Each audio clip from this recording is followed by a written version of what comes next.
और तेरी नमाज मकबूलियत के दर्जे को पहुंच जाए। अरे जब इबादत में नबी और आले नबी के बगैर इबादत मुकम्मल नहीं होती तो फिर बाहर निकलने के बाद या हुसैन बोलने से ईमान खराब कैसे होता है?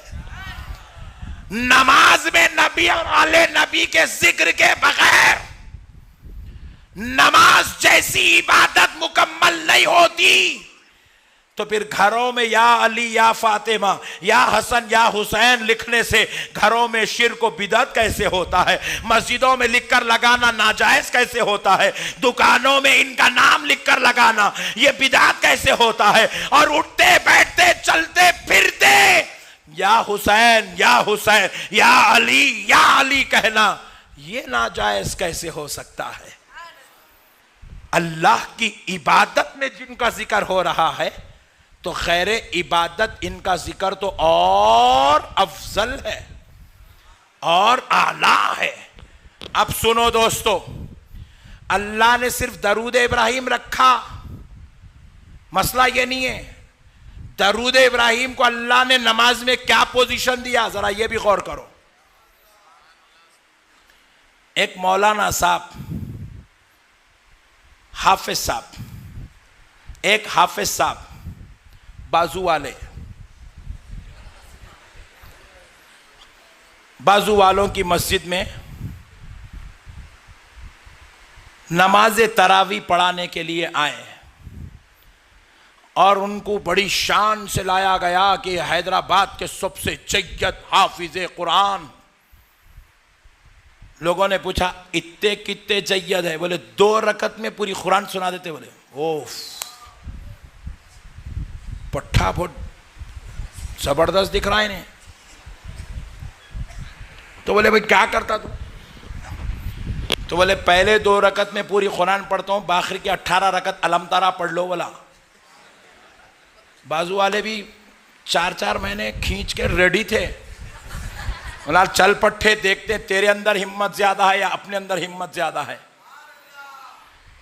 खड़ गया पट्ठा, पहली रकत में पूरे 29 पारे पढ़ दिया। इशा के बाद तरावी शुरू हुई, रुकू में गया तो सहरी का वक्त था। दूसरी रकत में 30वां पारा पढ़ दिया, रुकू करा, खजदे करा, कायदे में बैठ गया। बैठते ही क्या करा, अत्तहियातु लिल्लाहि वस्सलावातु वत्तय्यिबात, अस्सलामु अलैका अय्युहन नबी व रहमतुल्लाहि व बरकातुहू, अस्सलामु अलैना व अला इबादिल्लाहिस सालिहीन, अशहदु अन ला इलाहा इल्लल्लाहु वहदहू ला शरीका लहू व अशहदु अन्ना सय्यिदना मुहम्मदन अब्दुहू व रसूलुहू। अस्सलामु अलैकुम व रहमतुल्लाह, अस्सलामु अलैकुम व रहमतुल्लाह। वो बाजू वालों की मस्जिद के मौज़न साहब बिल्कुल हमारे मौज़न साहब के जैसे थे। गर्दन पे एक खलीता दिए,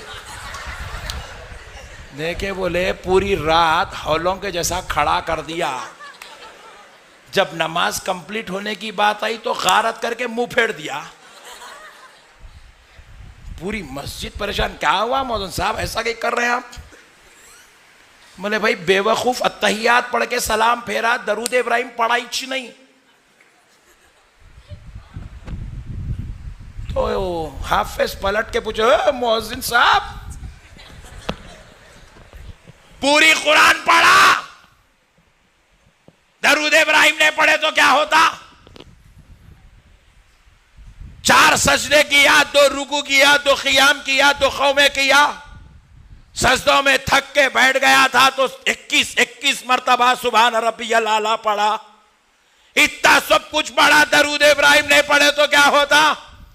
मौदन साहब बोले हौले तू खाली हाफिज बना, मसला सीखा ही नहीं, दीन ते को मालूम ही नहीं। अरे दीवाने, नमाज को मुकम्मल करने, कबूल करने के लिए दरूद इब्राहिम जरूरी है। असले नमाज दरूद इब्राहिम है। बोले मौदन साहब तुम नहीं डाल रहे जी, अब तक नहीं सुना मैं ऐसा। तो मौदन साहब अपने तौर पे हदीस सुनाने लगे। सुन, नबी रहमत सल्लल्लाहु अलैहि वसल्लम इरशाद फरमाते हैं, मन सल्ला सलातन लम युसल्ली फीहा अलैया व अला आली बैती लम तुक़बला मिन। जिस नमाज पढ़ने वाले ने नमाज तो पढ़ी लेकिन नमाज में मुझ पर और मेरी अहले बैत पर दरूद नहीं पढ़ा तो वो नमाज उसके मुंह पर फेंक दी जाती है। नहीं मौलाना साहब, हो सकता ये ज़ईफ होंगी। आ गया लाइन पे पट्टा, 3:30 बजे सहरी का टाइम हो गया, नए नए बातें कर रहा। बाजू वाला है, कुछ भी कर सकता, कहीं से भी घुमा के कहीं से भी निकाल लेता इन्हें। मौलाना साहब उसी वक्त मुफ्ती साहब को फोन मिलाए। कहां के मुफ्ती? देवबंद के। मुफ्ती साहब को मिला के पूछा, मुफ्ती साहब अत्तहियात पढ़ के सलाम फेर दिया, दरूद इब्राहिम नहीं पढ़ा, नमाज होती? मुफ्ती साहब बोले लौटा लिए तो बेहतर है। गया रे गारत में, अब क्या पढ़ा तो अब जोहर में खत्म करता तरावी को। प्यारे बुजुर्ग और दोस्तों, फिर उसमें अपना एक सुन्नी भाई भी था, हौले रहते नहीं, जहां बोले जाके नमाज पढ़ लेते। देखो उन्हें था, उन्हें बोले नहीं नहीं नहीं, मैं हमारे मुफ्ती साहब को पूछता हूं, हो सकता कुछ तो भी चांस निकलता होगा।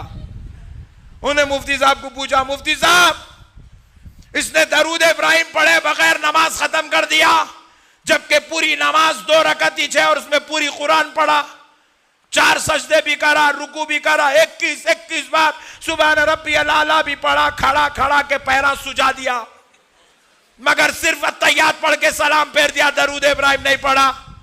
मुफ्ती साहब बोले उन्हें मेंटली रिटायर्ड है, अब पढ़ लिया, आइंदा उसके पीछे नमाज न को पढ़। उन्हें पूरी की नमाज गारत करने के वास्ते आया है।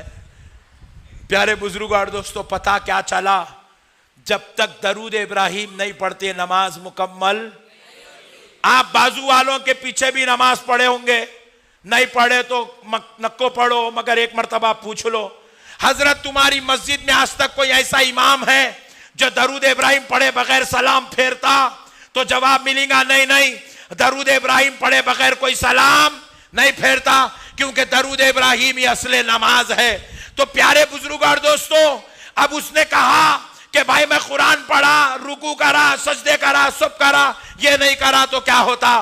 तो मौजन साहब जवाब देने लगे, अरे बदबख्त सुन, पूरी कुरान पढ़ना कोई शर्त नमाज नहीं है। सूरे इखलास, सूरे कौसर भी पढ़ लेता तो नमाज हो जाती।